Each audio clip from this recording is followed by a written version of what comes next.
Leo the cat dreamed of becoming a sailor. That's why he went to study at the Naval Academy. When the cat learned, he was taken as a cabin boy on a ship. Later, he became a cook. Then the boatswain, and then the helmsman. One day during the trip, a strong storm began.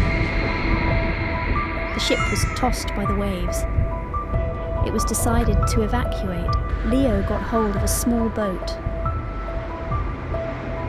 There were sharks swimming around Leo. The biggest shark wanted to eat him. But suddenly a dolphin appeared and rescued the cat from the shark's mouth. The dolphin rescued Leo and brought the kitten ashore to a safe place.